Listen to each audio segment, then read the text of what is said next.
परम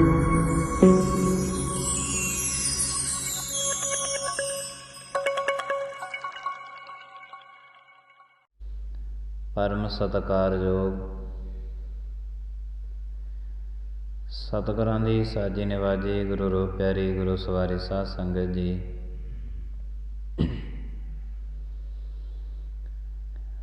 आप जी ने अमृत वेले नूं मुख रखदियां होया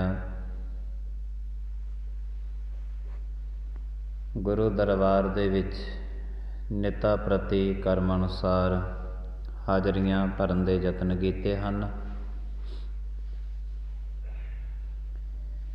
अकाल पुरख महाराज की किरपा दे नाल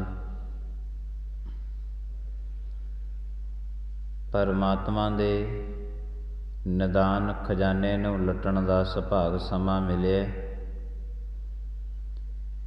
कबीर लूटना है तां लूट लै, नाम नाम है लूट, फिर पाछै पछताहोगे, जब प्राण जाहेंगे छूट। निदान खजाने नूं लुटण दा जिहड़ा है वो सुभाग समा मिलिਆ। इस संसार दे विच अमृत दा वेला इहो जिहा परमात्मा ने बख्शिਆ है जिस दे विच परमात्मा दे नाम दी लुट पैंदी है।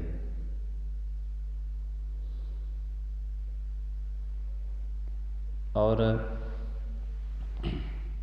कोई भागां वाले प्राणी वो हुंदे ने जिहड़े इस दे विच शामिल हो जाते हैं कि जे परमात्मा दे नाम की लुट पै रही है, चलो असीं भी उद्यम उपराला करिए, कुछ ना कुछ तो परमात्मा दे घर दे विचों मिलेगा ही मिलेगा। मिलिया ते परमात्मा दे घर विचों बहुत कुछ है, मिल भी रहा है। गुरु साहिब जी महाराज कहते जो कुछ मिलिया इसनों पहले उसकी सांभ संभाल कर सुचज्जे ढंग दे नाल, बाद दे विच तो परमात्मा तो होर जिन्ना कुछ भी मंगेगा वो भी तैनूं मिल जाना है, जो तू नहीं मंगेगा तैनूं भी मिल जाना है। पर मिलना समय के हिसाब दे नाल ही है। सब कुछ समय के हिसाब दे नाल परमात्मा तैनूं सब कुछ परमात्मा ने अज तक दिता है ते आने वाले समय दे विच देवेगा। पर तूं परमात्मा दे सिमरन करया कर, बंदगी करया कर, जिंदगी दे विच निमरता रखिया कर। गुरु साहिब जी महाराज कहते जदों बच्चा माँ के उदर दे अंदर प्रवेश होंदा है, उस वक्त ये नाम जपदा है। नाम उस वक्त क्यों जपदा है? क्योंकि उस वक्त संसार दे नालों ये उल्ट होंदा है। संसार दा सिर उपर लग्या होया है, इहदा सिर जिहड़ा है वो नीवा है। जिन्ना टाइम तेरा सिर नीवा रहा उन्ना टाइम तो सिमरन भी करदा रहे ते उन्ना टाइम तेरे अंदर निमरता भी रही है। सिमरन भी चलता रहा है। सब कुछ ज्यों धरती ते इस मनुखता का जन्म होया है,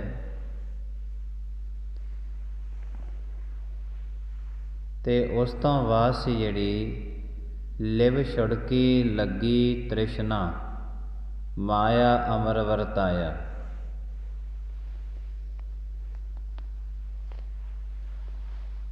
जिहड़ी लिव है ਇਹਦੇ ਅਰਥ ਬਹੁਤੇ ਸਾਰੇ ਕਰਦੇ ਨੇ ਕਿ ਲਿਵ ਛੁੜਕੀ ਲੱਗੀ ਤ੍ਰਿਸ਼ਨਾ, ਜਦੋਂ ਤ੍ਰਿਸ਼ਨਾ ਲੱਗ ਗਈ ਤੇ ਲਿਵ ਛੁੱਟ ਗਈ। ਤਾਂ ਇਹਦਾ ਮਤਲਬ ਤੇ ਉਹ ਇਹ ਹੋਇਆ ਕਿ ਪਰਮਾਤਮਾ ਦੇ ਨਾਲ ਜਿਹੜੀ ਲਿਵ ਲੱਗੀ ਸੀ ਉਹਨੂੰ ਤ੍ਰਿਸ਼ਨਾ ਤੋੜ ਸਕਦੀ ਹੈ, ਤੇ ਜੇ ਤ੍ਰਿਸ਼ਨਾ ਉਹਨੂੰ ਤੋੜ ਸਕਦੀ ਹੈ ਤੇ ਫਿਰ ਤ੍ਰਿਸ਼ਨਾ ਵੱਡੀ ਹੋ ਗਈ, ਪਰਮਾਤਮਾ ਨਾਲ ਲੱਗੀ ਹੋਈ ਲਿਵ ਤਾਂ ਨਾ ਵੱਡੀ ਹੋਈ। ਗੁਰੂ ਸਾਹਿਬ ਜੀ ਮਹਾਰਾਜ ਕਹਿੰਦੇ ਲਿਵ ਛੁੜਕੀ ਲੱਗੀ ਤ੍ਰਿਸ਼ਨਾ ਮਾਇਆ ਅਮਰ ਵਰਤਾਇਆ। ਜਿਉਂ ਮਨੁੱਖ ਦੀ ਲਿਵ ਲੱਗੀ ਹੋਈ ਹੈ, ਤ੍ਰਿਸ਼ਨਾ ਉਹਨੂੰ ਕਦੇ ਤੋੜ ਨਹੀਂ ਸਕਦੀ, ਕਦੇ ਤੋੜ ਨਹੀਂ ਸਕਦੀ। ਪਰਮਾਤਮਾ ਦੇ ਨਾਲ ਲੱਗੀ ਹੋਈ ਲਿਵ ਨੂੰ ਗੁਰੂ ਗ੍ਰੰਥ ਸਾਹਿਬ ਮਹਾਰਾਜ ਦੇ ਵਿੱਚ ਬਚਨ ਹੈ, ਲਿਵ ਛੁੜਕੀ ਲੱਗੀ ਤ੍ਰਿਸ਼ਨਾ। ਗੁਰਬਾਣੀ ਦੇ ਜਿਹੜੇ ਪੜ੍ਹਨ ਦੇ ਵਿਸ਼ਰਾਮ ਨੇ ਨਾ ਜਾਂ ਜਮਕੀਆਂ ਨੇ, ਜਿਹੜੇ ਗ੍ਰੰਥੀ ਸਿੰਘ ਬਾਣੀ ਪੜ੍ਹਦੇ ਨੇ ਅਮੋਲਕ ਬਾਣੀ ਆਪਣੀ ਰਸਨਾ ਤੋਂ, ਉਹ ਜੇ ਵਿਸ਼ਰਾਮ ਸਹੀ ਲਗਾ ਜਾਣ ਤੇ ਉਹਦੇ ਬੜੇ ਅਦਭੁਤੀ ਅਰਥ ਨੇ ਜਿਹੜੇ ਮਨੁੱਖਤਾ ਦੀ ਝੋਲੀ ਵਿੱਚ ਪੈਂਦੇ ਨੇ। ਅਗਰਵਾਈਜ਼ ਜੇ ਵਿਸ਼ਰਾਮ ਸਹੀ ਨਾ ਲਾਇਆ ਤੇ ਉਹਦੇ ਅਰਥ ਦੇ ਅਨਰਥ ਬਣ ਜਾਂਦੇ ਨੇ। ਗੁਰਬਾਣੀ ਪੜ੍ਹਨੀ ਸੌਖੀ ਹੈ,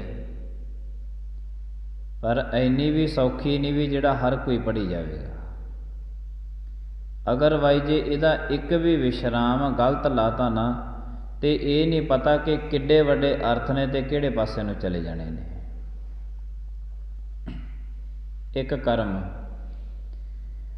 ਸਾਰੀ ਜ਼ਿੰਦਗੀ ਬੰਦੇ ਦੀ ਅਮੋਲਕ ਹੈ, ਪਰ ਜੇ ਇਹਨੇ ਇੱਕ ਕਰਮ ਕੋਈ ਮਾੜਾ ਕਰਮ ਕਰ ਲਿਆ ਤੇ ਸਾਰੀ ਜ਼ਿੰਦਗੀ ਇਹਦੀ ਬਰਬਾਦ ਹੋ ਕੇ ਰਹਿ ਜਾਂਦੀ ਹੈ। ਜਿਉਂਦਾ ਤਾਂ ਫਿਰ ਵੀ ਰਹਿੰਦਾ ਹੈ, ਪਰ ਉਹਦਾ ਕੋਈ ਸਮਾਜ ਦੇ ਵਿੱਚ ਰਹਿਣ ਦਾ ਮਕਸਦ ਨਹੀਂ ਰਹਿ ਜਾਂਦਾ, ਉਹਦੀ ਸਮਾਜਿਕ ਮੌਤ ਹੋ ਜਾਂਦੀ ਹੈ।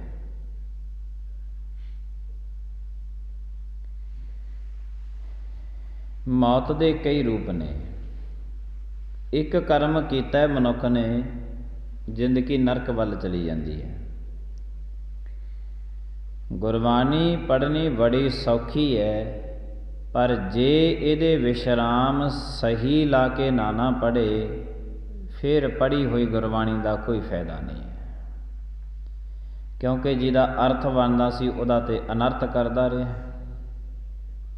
ਅਨਰਥ ਕਰਦਾ ਰਿਹਾ।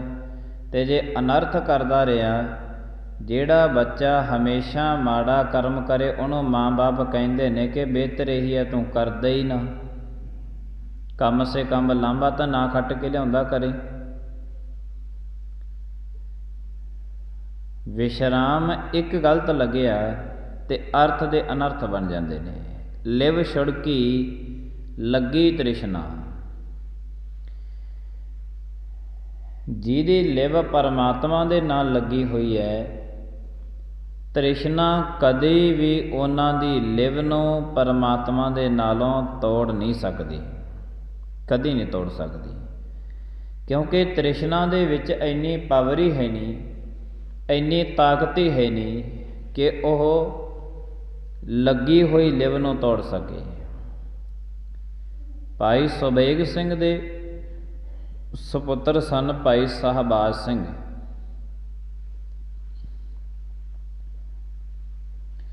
ਇਹ ਜਿਹੜਾ ਸੁਬੇਗ ਸਿੰਘ ਸੀ, ਇਹ ਜ਼ਕਰੀਆ ਖਾਨ ਦੀ ਕਚਹਿਰੀ ਦੇ ਵਿੱਚ ਵਕੀਲ ਲੱਗਿਆ ਹੋਇਆ ਸੀ।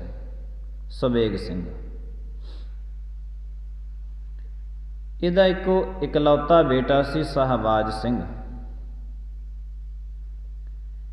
ਸੁਬੇਗ ਸਿੰਘ ਆਪਣੀ ਨੌਕਰੀ ਕਰਦਾ ਸੀ, ਪਰ ਧਾਰਮਿਕ ਵਿਸ਼ੇ 'ਤੇ ਸੀ ਜਿਹੜਾ ਉਹ ਗੁਰੂ ਨਾਨਕ ਦੇਵ ਸਾਹਿਬ ਮਹਾਰਾਜ ਦੇ ਚਰਨਾਂ ਦੇ ਨਾਲ ਜੁੜਿਆ ਸੀ। ਗੁਰੂ ਨਾਨਕ ਦੇਵ ਸਾਹਿਬ ਜੀ ਮਹਾਰਾਜ ਦਾ ਜਿਹੜਾ ਚਰਨਾਂ ਦੇ ਨਾਲ ਜੁੜਨ ਦਾ ਹੈ ਉਹ ਵੀ ਮਨੁੱਖ ਦੇ ਕੋਲੇ ਤਰੀਕਾ ਹੋਵੇ। ਬ੍ਰਹਮਾ ਵਿਸ਼ਨ ਮਹੇਸ਼ ਤਿੰਨੇ ਰਲ ਕੇ ਅਕਾਲ ਪੁਰਖ ਕੋਲੇ ਗਏ ਸੀ। ਕੁਛ ਪੁਆਇੰਟ ਹੁੰਦੇ ਨੇ ਸਾਡੇ ਨੋਟ ਕਰਨ ਦੇ। ਉਹ ਕਹਿੰਦੇ ਜੀ ਮਾਤ ਲੋਕ ਦੀ ਧਰਤੀ ਤੇ ਤਾਂ ਅਸੀਂ ਵੀ ਗਏ ਹਾਂ, ਤੇ ਮਾਤ ਲੋਕ ਦੀ ਧਰਤੀ ਤੇ ਬਾਬਾ ਨਾਨਕ ਵੀ ਗਿਆ। ਹੁਣ ਸਾਨੂੰ ਸਾਡੇ ਕੋਲੇ ਸ਼ਕਤੀਆਂ ਬੜੀਆਂ ਨੇ, ਬੜੇ ਲੋਕਾਂ ਦੇ ਕਾਰਜ ਰਸ ਕਰਦੇ ਹਾਂ, ਲੋਕਾਂ ਨੂੰ ਸੁੱਖ ਦਿੰਦੇ ਹਾਂ, ਲੋਕਾਂ ਵਾਸਤੇ ਕਰੋੜਾਂ ਤਰ੍ਹਾਂ ਦੀਆਂ ਸਹੂਲਤਾਂ ਪੈਦਾ ਕਰ ਦਿੱਤੀਆਂ, ਕਰ ਰਹੇ ਹਾਂ। ਪਰ ਅਸੀਂ ਇੱਕ ਸਵਾਲ ਤੁਹਾਥੋਂ ਪੁੱਛਦੇ ਹਾਂ ਕਿ ਬਾਬੇ ਨਾਨਕ ਦੇ ਕੋਲੇ ਕਿਹੜੀ ਚੀਜ਼ ਇਹੋ ਜਿਹੀ ਹੈ ਜਿਹਦੇ ਕਾਰਨ ਕਰਕੇ ਸਾਨੂੰ ਦੁਨੀਆ ਸਾਰੀ ਨਹੀਂ ਪੂਜਦੀ, ਪਰ ਬਾਬੇ ਨਾਨਕ ਨੂੰ ਸਾਰੀ ਦੁਨੀਆ ਪੂਜਦੀ ਹੈ। ਹੁਣ ਤਾਂ ਸ੍ਰਿਸ਼ਟੀ ਪੂਜ ਰਹੀ ਹੈ, ਜਿੱਧਰ ਵੀ ਜਾਂਦੇ ਨੇ ਉਹਨਾਂ ਦੀ ਪੂਜਾ ਹੁੰਦੀ ਹੈ, ਤੇ ਹਰ ਕੋਈ ਉਹਨਾਂ ਦੇ ਚਰਨਾਂ ਦੇ ਵਿੱਚ ਡਿੱਗਦਾ ਹੈ। ਪਸ਼ੂ ਪੰਛੀ ਉਹਨਾਂ ਦੀ ਆਵਾਜ਼ ਸੁਣਦੇ ਨੇ, ਉਹਨਾਂ ਦੀ ਸ਼ਰਨ ਦੇ ਵਿੱਚ ਆਉਂਦੇ ਨੇ। ਪਸ਼ੂ ਤੇ ਪੰਛੀ ਉਹਨਾਂ ਦੀ ਸ਼ਰਨ ਦੇ ਵਿੱਚ ਆਉਂਦੇ ਨੇ।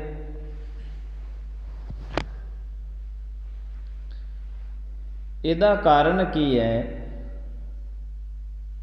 ਕਿ ਬਾਬੇ ਨਾਨਕ ਨੂੰ ਤੁਸੀਂ ਕੀ ਦੇ ਕੇ ਤੋਰਿਆ, ਕੀ ਹੈ ਉਹਨਾਂ ਦੇ ਕੋਲ ਐਸਾ। ਫਿਰ ਉੱਥੇ ਇਹਨਾਂ ਨੂੰ ਇਹ ਬਚਨ ਕਿਹਾ ਗਿਆ ਸੀ, ਕਹਿੰਦੇ ਬਾਬਾ ਨਾਨਕ ਤੁਸੀਂ ਬਾਕੀ ਸਾਰਾ ਕੁਛ ਲੈ ਗਏ, ਜਿਹੜਾ ਕੁਛ ਤੁਸੀਂ ਛੱਡ ਕੇ ਗਏ ਸੀ ਉਹ ਬਾਬਾ ਨਾਨਕ ਲੈ ਗਏ। ਕੀ ਛੱਡ ਕੇ ਗਏ ਸੀ? ਤੁਸੀਂ ਗਰੀਬੀ ਕਿਸੇ ਨੇ ਮੰਗੀ ਨਹੀਂ, ਬਾਬਾ ਨਾਨਕ ਗਰੀਬੀ ਨਾਲ ਲੈ ਗਿਆ ਹੈ। ਬੋਲੋ ਸਤਨਾਮ। ਬਾਬਾ ਨਾਨਕ ਗਰੀਬੀ ਨਾਲ ਲੈ ਗਿਆ। ਗੁਰਬਾਣੀ ਵਿੱਚ ਬਚਨ ਨੇ, ਗਰੀਬੀ ਗਦਾ ਹਮਾਰੀ, ਖੰਨਾ ਰੇਣ ਸਗਲ ਸਾਰੀ, ਇਸ ਆਗੇ ਕੋ ਨਾ ਟਿਕੈ ਵਿਕਾਰੀ। ਗਰੀਬੀ ਨਾਲ ਲੈ ਗਿਆ।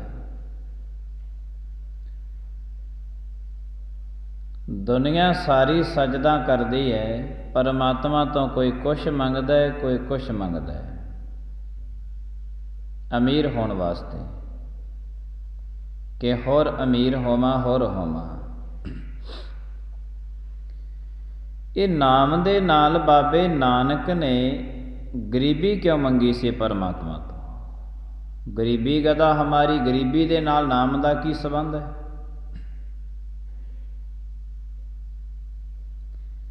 ਗਰੀਬੀ ਦੇ ਨਾਲ ਨਾਮ ਦਾ ਸੰਬੰਧ ਹੈ ਕਿ ਜਿਹੜੇ ਮਨੁੱਖ ਨੇ ਨਾਮ ਲੈ ਲਿਆ, ਉਹਨੂੰ ਨਾਮ ਦੀ ਸਾਂਭ ਸੰਭਾਲ ਕਰਨ ਵਾਸਤੇ ਗਰੀਬੀ ਦੀ ਲੋੜ ਪੈਂਦੀ ਹੈ। ਗਰੀਬੀ ਦੀ ਲੋੜ ਪੈਂਦੀ ਹੈ।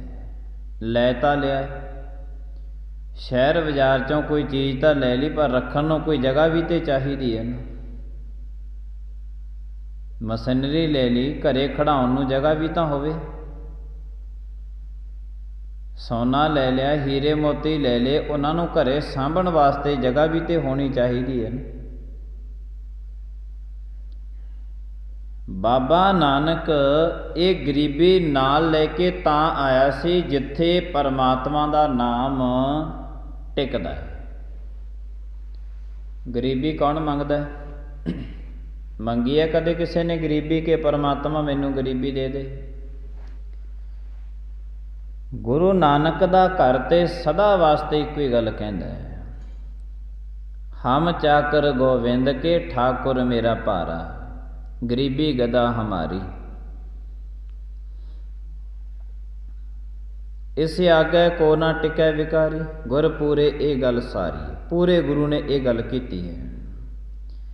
ਕਹਿੰਦੇ ਬਾਬਾ ਨਾਨਕ ਗਰੀਬੀ ਨਾਲ ਲੈ ਗਿਆ ਤੇ ਤੁਸੀਂ ਗਰੀਬੀ ਛੱਡ ਗਏ ਸੀ। ਕਿ ਗਰੀਬੀ ਤੋਂ ਕੀ ਕੌਣ ਕਰਨਾ ਹੈ? ਅਮੀਰ ਹੋਵੇ ਮਨੁੱਖ, ਧਨ ਹੋਵੇ, ਬੜਾ ਕੁਛ ਹੋਵੇ ਕੋਲੇ, ਅਮੀਰ ਦੇ ਕੋਲੇ ਭਾਵੇਂ ਸਾਰਾ ਕੁਝ ਹੈ, ਪਰ ਜੇ ਗਰੀਬੀ ਨਹੀਂ ਹੈ ਤਾਂ ਆਪਣੇ ਘਰ ਦੇ ਵਿੱਚ ਨਾਮ ਨੂੰ ਟਿਕਾ ਨਹੀਂ ਸਕਦਾ। ਹਿਰਦੇ ਦੇ ਵਿੱਚ ਗਰੀਬੀ ਹੋਵੇ ਤੇ ਨਾਮ ਟਿਕ ਜਾਂਦਾ ਹੈ, ਤੇ ਜੇ ਹਿਰਦੇ ਦੇ ਵਿੱਚ ਗਰੀਬੀ ਹੈ ਤੇ ਨਾਮ ਟਿਕ ਗਿਆ, ਫਿਰ ਸਾਰੀ ਦੀ ਸਾਰੀ ਸ੍ਰਿਸ਼ਟੀ ਉਸ ਦੇਹੀ ਨੂੰ ਸਜਦਾ ਕਰਦੀ ਰਹਿੰਦੀ ਹੈ। ਇਹ ਤੇ ਐਲਾਨੀਆਂ ਗੁਰੂ ਨਾਨਕ ਦਾ ਇਤਿਹਾਸ ਸਾਰਾ ਹੀ ਸਾਡੇ ਸਾਹਮਣੇ ਪਿਆ। ਕੋਈ ਇੱਕ ਦੋ ਸਾਖੀਆਂ ਥੋੜੋ ਨੇ, ਹਜ਼ਾਰਾਂ ਸਾਖੀਆਂ, ਕਰੋੜਾਂ ਸਾਖੀਆਂ ਨੇ ਸਾਡੇ ਕੋਲੇ। ਕਹਿੰਦੇ ਉਹ ਬਾਬਾ ਨਾਨਕ ਗਰੀਬੀ ਨਾਲ ਲੈ ਗਿਆ ਤੇ ਤੁਸੀਂ ਉਹਨੂੰ ਛੱਡ ਗਏ ਸੀ। ਹੁਣ ਨਾਮ ਨਾਲ ਲੈ ਲਿਆ, ਪਰ ਉਹਨੂੰ ਟਿਕਾਉਣ ਵਾਸਤੇ ਹਿਰਦੇ ਦੇ ਵਿੱਚ ਤੇ ਘਰ ਵਿੱਚ ਗਰੀਬੀ ਦੀ ਲੋੜ ਪੈਂਦੀ ਹੈ।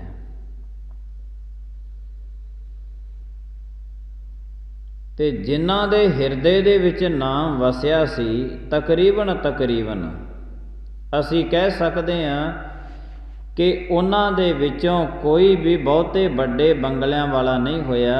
ਰਵਿਦਾਸ ਭਗਤ ਜੁੱਤੀਆਂ ਗੰਢ ਕੇ ਗੁਜ਼ਾਰਾ ਕਰਦੇ ਨੇ, ਔਰ ਭਗਤ ਕਬੀਰ ਜੀ ਖੱਡੀ ਬੁਣ ਕੇ ਗੁਜ਼ਾਰਾ ਕਰਦੇ ਨੇ। ਹੋਰਾਂ ਭਗਤਾਂ ਦੀ ਲੈ ਲਓ, ਗੁਰੂਆਂ ਦੀ ਬਾਣੀ ਲੈ ਲਓ, ਜਿੰਨਾ ਮਰਜ਼ੀ। ਗਰੀਬੀ ਗਦਾ ਹਮਾਰੀ, ਖੰਨਾ ਸਗਲ ਰੇਣ ਸ਼ਾਰੀ, ਇਸ ਆਗੇ ਕੋ ਨਾ ਟਿਕੈ ਵਿਕਾਰੀ।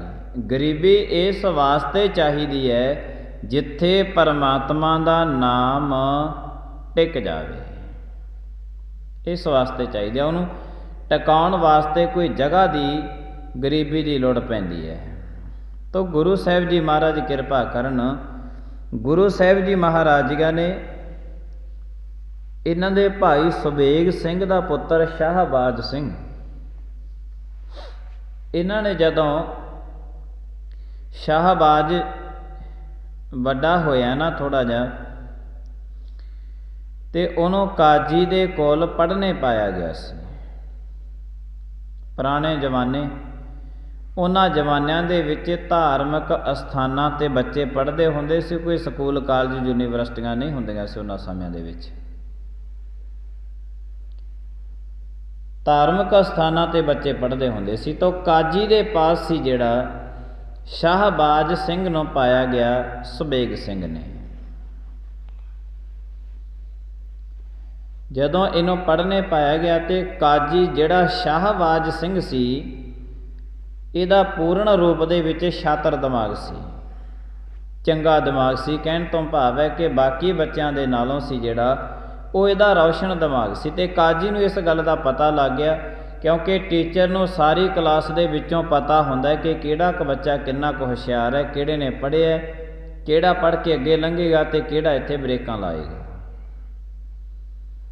ਉਹ ਟੀਚਰ ਨੂੰ ਪਤਾ ਹੁੰਦਾ ਹੈ।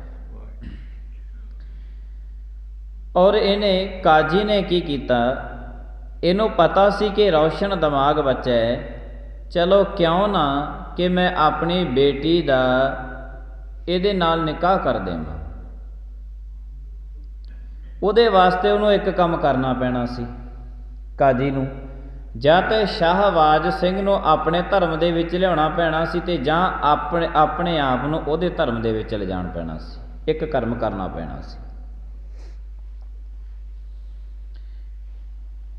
ਇੱਕ ਕਰਮ ਇਹਨਾਂ ਦੇ ਕਰਨਾ ਪੈਣਾ ਸੀ ਕਿ ਜਾਂ ਤੇ ਉਹਨੂੰ ਆਪਣੇ ਧਰਮ ਵਿੱਚ ਲਿਆਉਣਾ ਪੈਣਾ ਸੀ, ਤੇ ਜਾਂ ਆਪ ਨੂੰ ਉਹਨਾਂ ਦੇ ਧਰਮ ਦੇ ਵਿੱਚ ਜਾਣਾ ਪੈਣਾ ਸੀ। ਕਿਉਂਕਿ ਇਹ ਤੇ ਗਰਮ ਪਹਿਲਾਂ ਨਾ ਕਿ ਜਦ ਵੀ ਕੋਈ ਬੱਚਿਆਂ ਦੀ ਸ਼ਾਦੀ ਕਰਦਾ ਤੇ ਉਹਦੇ ਵਿੱਚ ਧਰਮ ਵੀ ਦੇਖਿਆ ਜਾਂਦਾ ਹੈ, ਤਕਰੀਬਨ ਦੇਖਿਆ ਜਾਂਦਾ ਹੈ ਕਿ ਕੌਣ ਕਿਹੜੇ ਧਰਮ ਦੇ ਵਿੱਚ ਹੈ। ਔਰ ਇਹ ਕਾਜੀ ਨੇ ਕੀ ਕੀਤਾ, ਆਪਣੇ ਆਪ ਨੂੰ ਇਹ ਟੀਚਰ ਸਮਝਦਾ ਸੀ, ਟੀਚਰ ਸੀ ਵੀ ਸੰਸਕ੍ਰਿਤ ਦਾ, ਉਹਨੂੰ ਪੜ੍ਹਾਉਂਦਾ ਸੀ ਸ਼ਾਹਬਾਜ਼ ਸਿੰਘ ਨੂੰ। ਤੇ ਇਹਨੇ, ਕਾਜੀ ਨੇ ਕੀ ਕੀਤਾ, ਸ਼ਾਹਬਾਜ਼ ਸਿੰਘ ਦੇ ਜਿਹੜੇ ਗੁਰੂ ਪੈਗੰਬਰ ਹੋਏ ਨੇ ਨਾ, ਉਹਨਾਂ ਦੇ ਕੁਝ ਸ਼ਬਦ ਸੀ ਜਿਹੜੇ ਅਪਸ਼ਬਦ ਬੋਲਣੇ ਸ਼ੁਰੂ ਕਰ ਦਿੱਤੇ ਉਹਨਾਂ ਵਾਸਤੇ, ਜਿਨ੍ਹਾਂ ਨੂੰ ਭਾਈ ਸ਼ਾਹਬਾਜ਼ ਸਿੰਘ ਮੰਨਦਾ ਸੀ। ਜਾਣੀ ਕਹਿਣ ਤੋਂ ਮਤਲਬ ਕੀ ਹੈ कि उन्हें सवाल खड़े करने शुरू कर दिते। कोई भी कर्म होवे दुनियादारी दे विच ते मनुख उत्ते सवाल खड़ा कर सकदा है,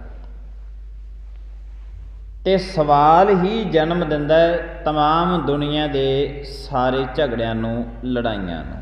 जिन्नियां भी लड़ाइयां, जिन्ने झगड़े, जिन्नी विरोधता, जिन्ना कुछ भी ये चलदा है, ये सारे दा सारे दे विचों सवाल तो शुरू होंदे ने।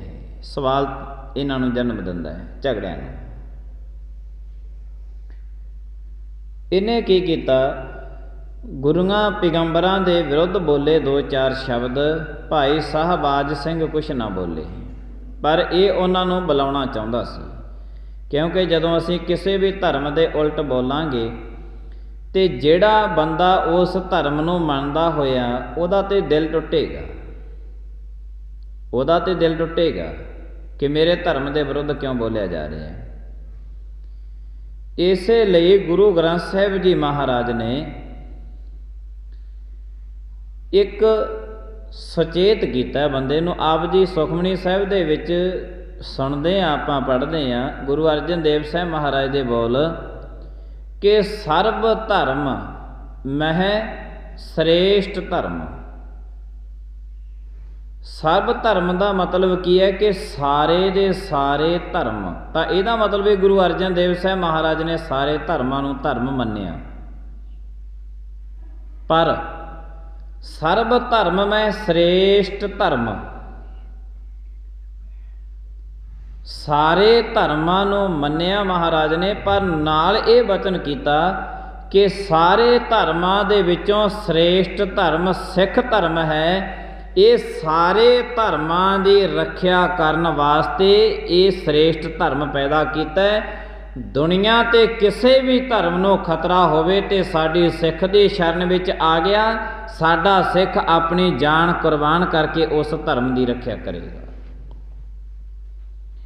सर्व धर्म नूं सर्व धर्म मह, इत्थे सर्व धर्म सारे धर्मां दी गल गुरु अर्जन देव साहिब महाराज ने कीती है कि जिन्ने भी दुनियादारी दे विच धर्म पैदा होए, अज हो रहे ने ते होणगे, तुसीं सारे धर्मां दी गल, सर्व धर्म थानू सारे धर्मां तो एक हाई लैवल, उच्चा लैवल दिता होया है, ताकि किसी भी धर्म ते भीड़ पवे वो थोड़े शरण दे विच आउण ते तुसीं उन्हां दे धर्म नूं बचाओ, भावें थानू अपनी जान भी क्यों ना देनी पवे। गुरु तेग बहादुर साहिब महाराज ने दिती है, शहीद होए ने महाराज।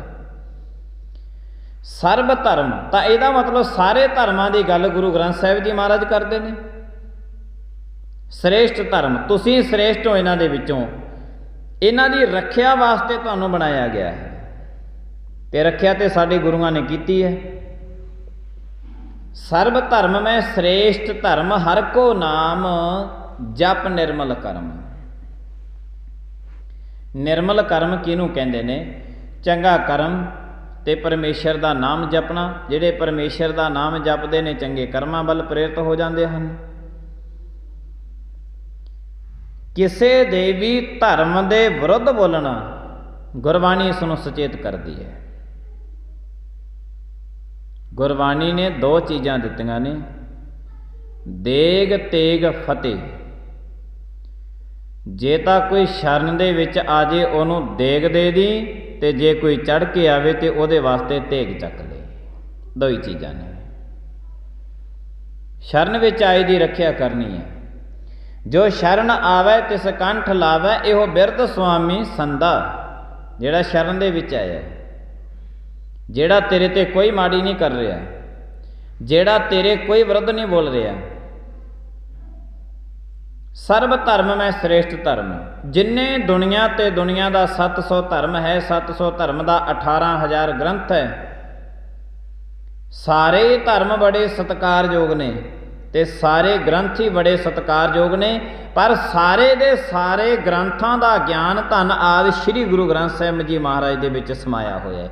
तो जिथे जी करदा जेड़े मर्जी धर्म दे विच जामी, पर जे गुरु ग्रंथ साहिब जी महाराज नूं आके मत्था टेकदा है, फिर तैनूं बाकियां कोले जाण दी लोड़ नहीं पैनी, क्योंकि जेड़े धर्म का ज्ञान लेना तो गुरु ग्रंथ साहिब जी महाराज तो लेना।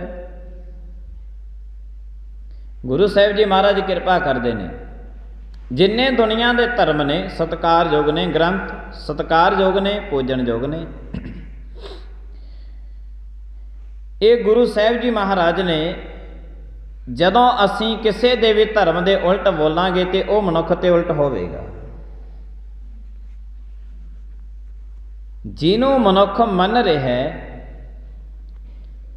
जदों असी उस दे उल्ट बोलांगे तो मनुख दुविधा दे विच भी रहेगा ते नाल वो लड़ाई ते झगड़े नूं जन्म भी देवेगा। तो विरोधता करनी गुरबाणी किसी नूं सिखाउंदी नहीं है, सिखाउंदी नहीं है सतगुरु महाराज जी। गुरु साहिब जी महाराज किरपा करन। ये काजी ना बोलता रहा, कुछ गुरुआं पैगंबरां बारे बोलता रहा। शाहबाज सिंह कुछ क समा तां देखते रहे भी चलो कोई गल नहीं, ये साडे टीचर ने, असीं इन्हां कोले पढ़न आउंदे हां, बोल लैण दिओ। पर जदों शाहबाज सिंह ना बोले मुरे तो, जे कोई मनुख मुरे तो ना बोले तो फिर बोलण वाले नूं तां यही हुंदा ना कि मैथों डरिया होया है। वो जदों शाहबाज सिंह बिल्कुल ही ना बोले तो काजी कहता मैनूं उर्दू भी पढ़ाउणी है, फारसी भी पढ़ाउणी है, मैं इहदा टीचर हाँ, कुछ ते बोल। उन्हें बड़े बोल बोले, फिर शाहबाज सिंह एक बारी अगाहां तो बोल पे, काजी ठीक है तू मेरा टीचर है,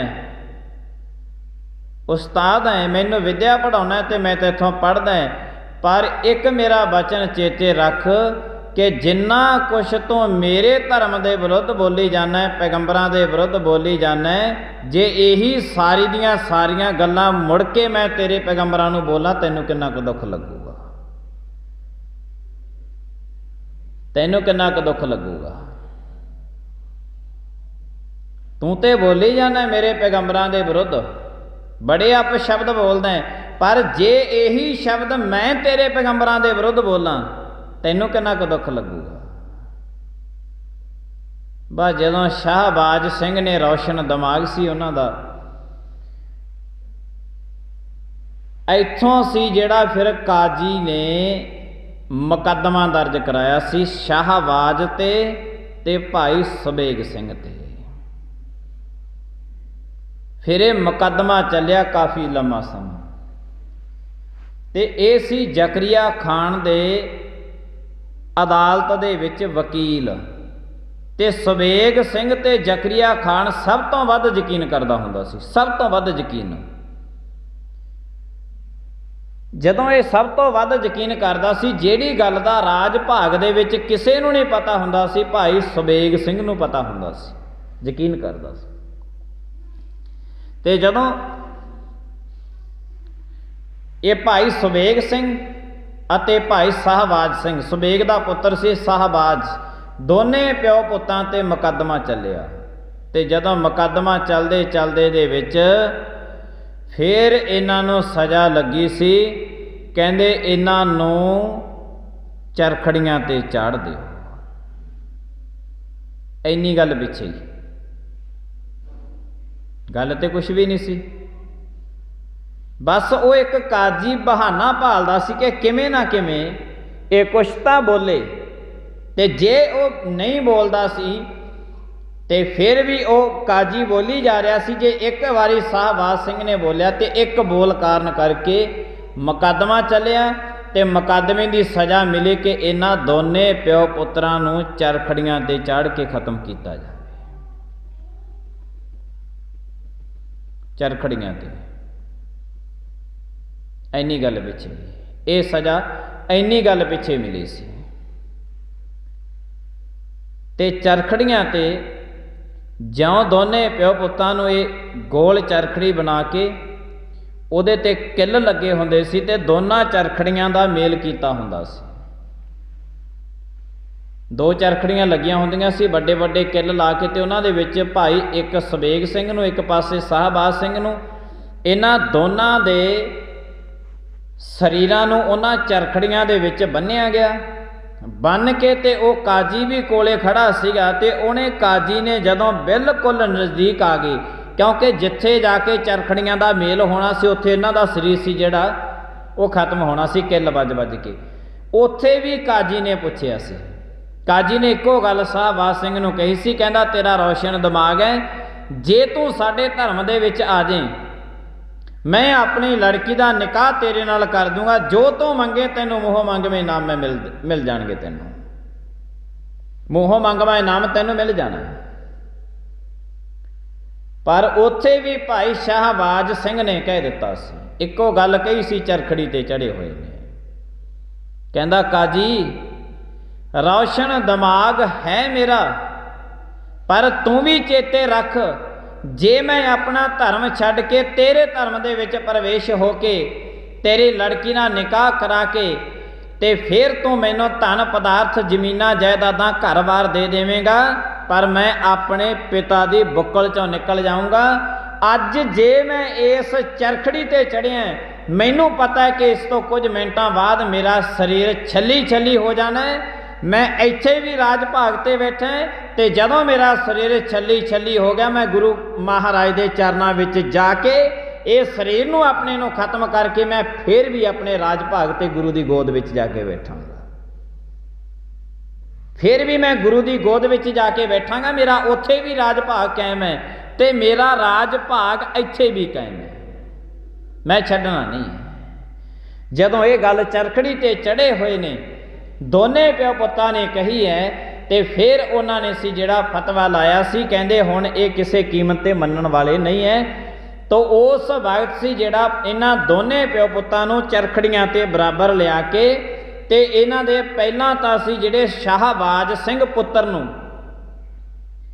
उहनों सी जिहड़ा उहदा शरीर बिल्कुल छली कर दिता सी चरखड़ी दे विच दी चढ़ के, चरखड़ी दे विच दी चढ़ के। इंज कह लो कि जिमें असीं कोलू दे विच दे रूह पिंजदे आ ना ते रूह दे तां टुकड़े नहीं हुंदे, रूह तां बजवीं आ जाती है, पर चरखड़ी ते चढ़े हुए भाई शाहबाज सिंह दे शरीर दे कल्ला कल्ला टुकड़ा कर दिता सी शाहबाज सिंह दे। ते फिर पहला सामने उहदे पुत्तर नूं ते फिर भाई सवेग सिंह नूं, भाई सवेग सिंह नूं ते उन्होंने ये तृष्णा त्यागी सी, उन्होंने शरीर चरखड़ियां ते चढ़े गए। अज जिथे भी अरदास हुंदी है उथे अकाल पुरख दे चरनां दे विच उन्हां नूं याद कीता जांदा है, जिन्हां चरखड़ियां ते चढ़े आरियां नाल तनक चरवाए, अज अरदास दे विच याद कीता जांदा है उन्हां नूं। कारण लिव छुड़ के लगे तृष्णा माया अमर वरताया, ये जिहड़ी माया दा अमर है जिहड़ा जदों ये किसी ते वरतारा करदा है ते उस वक्त जिहड़ी है लिव मनुख दी तृष्णा जिहड़ी है ये तोड़ नहीं सकती। मनुख दी लिव नूं तृष्णा जिहड़ी है ये तोड़ नहीं सकती, जे टुटदी है तो यदा मतलब तो तृष्णा वड्डी होगी, फिर परमात्मा की नाल लगी हुई लिवता बहुत छोटी होगी जिन्हें तोड़ती, क्योंकि ताकतवर चीज़ माड़ी नूं तोड़ सकती है, माड़ी चीज़ ताकतवर चीज़ नूं नहीं तोड़ सकती। जिहड़ी तृष्णा है इहदे विच इन्नी ताकत नहीं है कि परमात्मा दे नाल लगी हुई लिव नूं एडी वड्डी ताकत नूं तोड़ सके। चरखड़ियां ते चढ़े गए हो, तोड़ नहीं सकी लिव, लिव छुड़की। तृष्णा दे कोले इन्नी ताकत है नहीं जिहड़ी बंदे दी लगी हुई लिव नूं तोड़ सके, पर जे टुटदी है तो समझ लेना फिर मनुख दे कोले तृष्णा सी, इहदी लिव परमात्मा दे नाल नहीं लगी हुई सी। लिव इन्नी वस्तु तकड़ी है कि लिव छुड़की लगी तृष्णा माया अमर वरताया। महाराज कहते तेरी लिव लगी हुई है, इनों तृष्णा तोड़ नहीं सकती। चरखड़ियां ते चढ़े, बंद बंद कटवाए गए, कीमा कीमा किए गए, पर किसी की लिव तोड़ सकिया कोई? साहिबजादियां नूं कोई थोड़े इन्हां ने लालच दिते सी? ਗੁਰੂ ਗੋਬਿੰਦ ਸਿੰਘ ਮਹਾਰਾਜ ਨੂੰ ਆਨੰਦਪੁਰ ਸਾਹਿਬ ਛੱਡਣ ਦੇ ਥੋੜੇ ਲਾਲਚ ਦਿੱਤੇ ਸੀ। ਗੁਰੂ ਤੇਗ ਬਹਾਦਰ ਸਾਹਿਬ ਜੀ ਮਹਾਰਾਜ ਨੂੰ ਆਪਣੇ ਧਰਮ ਦੇ ਵਿੱਚ ਪ੍ਰਵੇਸ਼ ਕਰਨ ਵਾਸਤੇ ਥੋੜੇ ਲਾਲਚ ਦਿੱਤੇ ਸੀ। ਗੁਰੂ ਅਰਜਨ ਦੇਵ ਸਾਹਿਬ ਜੀ ਮਹਾਰਾਜ ਨੂੰ ਉਹ ਚੰਦੂ ਨੇ ਕਿਹਾ ਸੀ, ਕਹਿੰਦੇ ਜੋ ਮਰਜ਼ੀ ਲੈ ਲੈਣਾ, ਤੁਸੀਂ ਕੋਈ ਥੋੜੇ ਲਾਲਚ ਦਿੱਤੇ ਸੀ? ਬਾਬੇ ਨਾਨਕ ਨੂੰ ਕਿਹੜਾ ਥੋੜੇ ਲਾਲਚ ਦਿੱਤੇ ਸੀ? ਪਰ ਗੁਰੂ ਸਾਹਿਬ ਜੀ ਮਹਾਰਾਜ ਜੀਆਂ ਨੇ ਉਹਨਾਂ ਦੀ ਲਿਵ ਇੰਨੀ ਲੱਗੀ ਹੋਈ ਸੀ ਕਿ ਤ੍ਰਿਸ਼ਨਾ ਉਹਨਾਂ ਦੀ ਲਿਵ ਨੂੰ ਤੋੜ ਨਹੀਂ ਸਕੀ। ਉਹ ਇਹਨਾਂ ਨੇ ਕੀ ਤੋੜਨੀ ਸੀ? ਗੁਰੂ ਅਰਜਨ ਦੇਵ ਸਾਹਿਬ ਜੀ ਮਹਾਰਾਜ ਨੂੰ ਤੱਤੀ ਤਵੀ ਤੇ ਬਿਠਾ ਦਿੱਤਾ। ਉਹਨਾਂ ਦੀ ਲਿਵ ਫਿਰ ਵੀ ਪਰਮਾਤਮਾ ਦੇ ਨਾਲੋਂ ਟੁੱਟੀ ਨਹੀਂ ਹੈ। ਜਿਹਦੀ ਲਿਵ ਲੱਗ ਗਈ ਪਰਮਾਤਮਾ ਦੇ ਨਾਲ, ਉਹ ਕਦੇ ਟੁੱਟਦੀ ਨਹੀਂ ਹੈ। ਜੇ ਤ੍ਰਿਸ਼ਨਾ ਕਰਕੇ ਟੁੱਟਦੀ ਹੈ ਤੇ ਫਿਰ ਬੰਦੇ ਨੂੰ ਮੰਨਣਾ ਪਊਗਾ ਕਿ ਪਰਮਾਤਮਾ ਦੇ ਨਾਲ ਲਿਵ ਹਜੇ ਤੱਕ ਲੱਗੀ ਨਹੀਂ ਸੀ, ਹਜੇ ਤੱਕ ਤਾਂ ਤ੍ਰਿਸ਼ਨਾ ਦੇ ਵਿੱਚ ਹੀ ਤੁਰਿਆ ਫਿਰਦਾ ਸੀ। ਲਿਵ ਛੁੜਕੀ ਤਕੜੀ ਚੀਜ਼ ਮਾੜੀ ਚੀਜ਼ ਨੂੰ ਤੋੜ ਸਕਦੀ ਹੈ, ਮਾੜੀ ਚੀਜ਼ ਤਕੜੀ ਨੂੰ ਨਹੀਂ ਤੋੜ ਸਕਦੀ। ਅਸੀਂ ਯਤਨ ਕਰਦੇ ਹਾਂ ਨਾ ਕੋਈ ਚੀਜ਼ ਤੋੜਨੀ ਹੋਵੇ ਤੇ ਉਹ ਤੋਂ ਤਾਕਤਵਰ ਚੀਜ਼ ਲਿਆ ਕੇ ਅਸੀਂ ਤੋੜਦੇ ਹਾਂ। ਤਾਕਤਵਰ ਮਾੜੀ ਚੀਜ਼ ਦੇ ਨਾਲ ਤਾਕਤਵਰ ਚੀਜ਼ ਨਹੀਂ ਟੁੱਟਦੀ ਹੁੰਦੀ। ਤ੍ਰਿਸ਼ਨਾ ਇੱਕ ਬਹੁਤ ਛੋਟੀ ਵਸਤੂ ਹੈ ਜਿਹੜੀ ਲੱਗੀ ਹੋਈ ਲਿਵ ਨੂੰ ਕਦੇ ਤੋੜ ਨਹੀਂ ਸਕਦੀ। ਤਾਂ ਗੁਰੂ ਸਾਹਿਬ ਜੀ ਮਹਾਰਾਜ ਕਿਰਪਾ ਕਰਦੇ ਨੇ, ਲਿਵ ਛੁੜਕੀ ਲੱਗੀ ਤ੍ਰਿਸ਼ਨਾ ਮਾਇਆ ਅਮਰ ਵਰਤਾਇਆ। ਇਹ ਜਦੋਂ ਪਾਠ ਜਿਹੜਾ ਕੀਤਾ ਜਾਂਦਾ ਹੈ, ਜਿਹੜੇ ਗ੍ਰੰਥੀ ਸਿੰਘ ਸਾਹਿਬਾਨ ਗੁਰੂ ਸਾਹਿਬ ਦੇ ਵਜ਼ੀਰ ਪਾਠ ਕਰਦੇ ਨੇ, ਜਿਹੜਾ ਕੋਈ ਨਿਤਨੇਮ ਕਰਦਾ ਹੈ, ਜਿਹੜਾ ਗੁਰਸਿੱਖ ਪਿਆਰਾ ਕੋਈ ਗੁਰੂ ਦਾ ਸ਼ਬਦ ਪੜ੍ਹਦਾ ਹੈ, ਅਗਰਵਾਈਜ਼ ਜੇ ਉਹ ਵਿਸ਼ਰਾਮ ਪੜ੍ਹਦਾ ਪੜ੍ਹਦਾ ਗਲਤ ਲਾ ਜੇ, ਉਹ ਗਲਤ ਲਾ ਜੇ ਨਾ, ਫਿਰ ਅਰਥਾਂ ਦੇ ਅਨਰਥ ਕਰ ਦਿੰਦਾ ਹੈ। ਤੇਰੇ ਜਿਨ੍ਹਾਂ ਨੂੰ ਕੋਈ ਵਿਸ਼ਰਾਮਾਂ ਦਾ ਪਤਾ ਹੀ ਨਹੀਂ ਹੁੰਦਾ, ਲਗਾਤਾਰ ਨਿਰੰਤਰ ਬਾਣੀ ਪੜ੍ਹਦੇ ਨੇ, ਜਿਵੇਂ ਲੋਟ ਆਇਆ ਉਵੇਂ। ਸਾਡੇ ਨਾਲ ਵੀ ਇੱਕ ਪੜ੍ਹਦਾ ਹੁੰਦਾ ਸੀ ਉੱਥੇ ਮਸਤੂਆਣਾ ਸਾਹਿਬ, ਉਹਨੂੰ ਸਾਡੇ ਟੀਚਰ ਕਹਿੰਦੇ ਤੂੰ ਵਿਸ਼ਰਾਮ ਸਹੀ ਲਾਇਆ ਕਰ, ਬਾਣੀ ਦੇ ਵਿਸ਼ਰਾਮ ਗਲਤ ਲਾਉਣਾ, ਵਿਸ਼ਰਾਮ ਸਹੀ ਲਾਇਆ ਕਰ, ਅਰਥਾਂ ਦੇ ਅਨਰਥ ਬਣ ਜਾਂਦਾ। ਉਹ ਟੀਚਰ ਨੂੰ ਸਮਝਾਉਣ ਲੱਗ ਗਿਆ, ਕਹਿੰਦਾ ਜੀ ਪੜ੍ਹਦਾ ਪੜ੍ਹਦਾ ਕਹਿੰਦਾ ਜਿੱਥੇ ਮੈਂ ਸਾਹ ਲਵਾਂ ਤੇ ਸਮਝ ਲਿਆ ਕਰੋ ਵੀ ਉੱਥੇ ਹੀ ਵਿਸ਼ਰਾਮ ਹੈ। ਕਹਿੰਦਾ ਇਹੋ ਜਿਹੀ ਵੀ ਦੁਨੀਆ ਹੈਗੀ ਹੈ, ਜਿੱਥੇ ਸਾਹ ਲੱਗਣਾ ਲੈਣਾ ਉੱਥੇ ਵਿਸ਼ਰਾਮ ਹੈ। ਤੋ ਜਿਹੜੀ ਗੁਰਬਾਣੀ ਹੈ ਪੜ੍ਹਨੀ ਬੜੀ ਸੌਖੀ ਹੈ, ਪਰ ਅਗਰਵਾਈਜ਼ ਜੇ ਇਹਦੇ ਵਿਸ਼ਰਾਮ ਸਹੀ ਲਾ ਕੇ ਨਾ ਪੜ੍ਹਿਆ ਤਾਂ ਦੋਏ ਭਾਰ ਚੜ੍ਹੀ ਇਸ ਹੋਰ। ਜਿਹੜਾ ਭਾਰ ਤੁਸੀਂ ਲਾਉਣ ਨੂੰ ਫਿਰਦੇ ਹੋ ਤੁਹਾਡੇ ਸਿਰ ਤੇ ਹੋਰ ਭਾਰ ਚੜ੍ਹ ਰਿਹਾ ਹੈ। ਬੋਲੋ ਸਤਨਾਮ। ਇਹਦੇ ਅਰਥਾਂ ਦੇ ਅਨਰਥ ਬਣ ਜਾਂਦੇ ਨੇ ਸਤਿਗੁਰੂ ਮਹਾਰਾਜ ਜੀਆਂ ਦੇ ਸ਼ਬਦਾਂ ਦੇ। ਤਾਂ ਗੁਰੂ ਸਾਹਿਬ ਜੀ ਮਹਾਰਾਜ ਕਿਰਪਾ ਕਰਨ, ਅਕਾਲ ਪੁਰਖ ਨੇ ਇਹ ਸ਼ਬਦ ਬੜਾ ਅਨਮੋਲ ਸ਼ਬਦ ਜਿਹੜਾ ਹੈ ਇਹ ਸਾਡੀ ਝੋਲੀ ਦੇ ਵਿੱਚ ਪਾਇਆ। ਲਿਵ ਛੁੜਕੀ ਲੱਗੇ ਤ੍ਰਿਸ਼ਨਾ ਮਾਇਆ ਅਮਰ ਵਰਤਾਇਆ। ਆ ਜਿਹੜਾ ਸ਼ਬਦ, ਜਿਹੜਾ ਨਾਮ ਅਸੀਂ ਸੁਣਦੇ ਹਾਂ, ਜਿਹੜਾ ਨਾਮ ਸ਼ਬਦ ਅਭਿਆਸ ਹੀ ਕਰਦੇ ਹਾਂ, ਇਹ ਜਿੰਨਾ ਕੁਛ ਅਸੀਂ ਕਰਦੇ ਹਾਂ ਮਹਾਰਾਜ ਕਹਿੰਦੇ ਇਹਦੀ ਸਾਂਭ ਸੰਭਾਲ ਵਾਸਤੇ ਵੀ ਕੋਈ ਵਸਤੂ ਦੀ ਲੋੜ ਪੈਂਦੀ ਹੈ। ਉਹ ਸਾਂਭ ਸੰਭਾਲ ਵਾਸਤੇ ਬਾਬਾ ਨਾਨਕ ਲੈ ਕੇ ਆਇਆ ਸੀ ਗਰੀਬੀ। ਗਰੀਬੀ ਗਦਾ ਹਮਾਰੀ ਕਿਹਾ ਸੀ ਵਿਸ਼ਨੂੰ ਮਹੇਸ਼, ਇਹਨਾਂ ਸਭ ਨੇ ਕਹਿੰਦੇ ਬਾਬਾ ਨਾਨਕ ਹੀ ਲੈ ਗਿਆ, ਸਾਰੀ ਸ੍ਰਿਸ਼ਟੀ ਪੂਜਦੀ ਹੈ। ਕਹਿੰਦੇ ਜਿਹੜਾ ਕੁਝ ਤੁਸੀਂ ਲਿਜਾਣਾ ਸੀ ਤੁਸੀਂ ਲੈ ਗਏ, ਜਿਹੜੀ ਵਸਤੂ ਤੁਸੀਂ ਛੱਡ ਕੇ ਗਏ ਸੀ ਉਹਨੂੰ ਬਾਬਾ ਨਾਨਕ ਲੈ ਗਿਆ। ਬਾਬਾ ਨਾਨਕ ਆਪਣੇ ਨਾਲ ਗਰੀਬੀ ਲੈ ਗਿਆ, ਇਸ ਕਰਕੇ ਉਹਨੂੰ ਸ੍ਰਿਸ਼ਟੀ ਪੂਜਦੀ ਹੈ। ਬੋਲੋ ਸਤਨਾਮ। ਅਕਾਲ ਪੁਰਖ ਮਹਾਰਾਜ ਜੀ ਕਿਰਪਾ ਕਰਨ। ਇਹਦੇ ਕੁਛ ਤੱਤ ਹੁੰਦੇ ਨੇ, ਕੁਝ ਬੋਲ ਹੁੰਦੇ ਨੇ ਇਤਿਹਾਸ ਦੇ ਤੇ ਗੁਰਬਾਣੀ ਦੇ, ਜਿਹੜੇ ਅਸੀਂ ਆਪਣੀ ਜ਼ਿੰਦਗੀ ਦੇ ਵਿੱਚ ਨੋਟ ਕਰਨੇ ਹੁੰਦੇ ਨੇ। ਬਸ ਅੱਜ ਦਾ ਇਹ ਜਿਹੜਾ ਗੁਰੂ ਦਾ ਸ਼ਬਦ ਤੇ ਗੁਰੂ ਦਾ ਇਤਿਹਾਸ, ਇਹਦੇ ਵਿੱਚ ਤੱਤ ਇੱਕ ਨੋਟ ਕਰ ਲਿਓ ਕਿ ਗੁਰੂ ਸਾਹਿਬ ਜੀ ਮਹਾਰਾਜ ਨੇ ਗਰੀਬੀ ਨਾਲ ਲਿਆਂਦੀ ਸੀ, ਸ੍ਰਿਸ਼ਟੀ ਨੇ ਤਾਂ ਪੂਜਿਆ ਉਹਨਾਂ ਨੂੰ। ਜਿਨ੍ਹਾਂ ਨੇ ਅਮੀਰੀ ਰੱਖੀ ਹੈ ਉਹਨਾਂ ਨੂੰ ਕੌਣ ਦੁਨੀਆ ਤੇ ਪੁੱਛਦਾ ਹੈ। ਇਹ ਮਾਇਆ ਕੀ ਸੋਭਾ ਚਾਰ ਦਿਹਾੜੇ ਜਾਂਦੀ ਬਿਲਮ ਨਾ ਹੋਏ। ਗੁਰੂ ਸਾਹਿਬ ਜੀ ਮਹਾਰਾਜ ਕਿਰਪਾ ਕਰਨ। ਭੁੱਲਾਂ ਚੁੱਕਾਂ ਦੀ ਖਿਮਾ ਆਈਆਂ ਸੰਗਤਾਂ ਦਾ ਧੰਨਵਾਦ। ਪ੍ਰੇਮ ਦੇ ਨਾਲ ਸਾਰੀ ਸੰਗਤ ਬੁਲਾਇਓ ਫਤਿਹ। ਵਾਹਿਗੁਰੂ ਜੀ ਕਾ ਖਾਲਸਾ, ਵਾਹਿਗੁਰੂ ਜੀ ਕੀ ਫਤਿਹ।